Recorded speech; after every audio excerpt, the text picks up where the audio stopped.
The Jewish King David's name appears 990 times in the Christian Bible. David is the only person mentioned so many times in the Bible, next only to Jesus. To this extent, David is considered very important in the Bible, which is the holy book of the Christians and the Jews alike. And the Bible preceded, the Old Testament preceded 2000 years of Quran, and the New Testament preceded him by 600 years. The history of David is recorded very elaborately in the Bible. It starts with the book of 1 Samuel, chapter number 16. Till the 31st chapter, the Bible speaks about David's history only. Then the book of 2 Samuel, containing 24 chapters in full, and that deals with only David. David had written 73 out of 150 Psalms in the Bible. In the book of Chronicles of the Kings of Israel, 2nd Chronicle, chapter 11 to 29 deal with King David and his reign only. Total nearly 60 chapters and 73 Psalms. Undoubtedly, David was the Old Testament's hero of the Jews. Allah had stolen his history by just mentioning 16 verses in the Quran, mentioning his name, a classic theft indeed.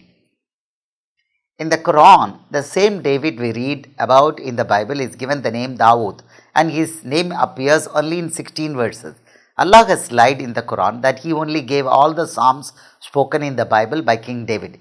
Just by mentioning the name of David in 16 verses in the Quran, Allah, Prophet Muhammad and Jibreel have attempted to steal the entire history of the Bible, heaven, history of the Jewish King David in the Christian Bible, and the whole history of the Jews. It's all matter of record.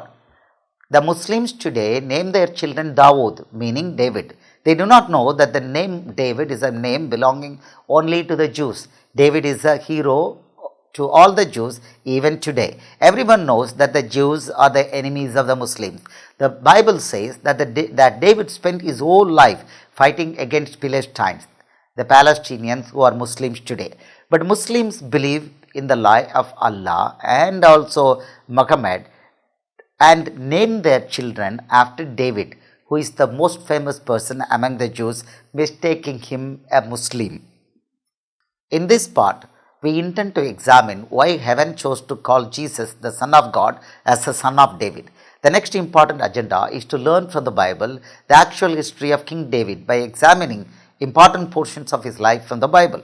The Christian Bible, which recorded his history in 1000 BC alone, is the original repository of knowledge about King David. Allah, who came 1600 years later, has hidden David's true history from the Muslims.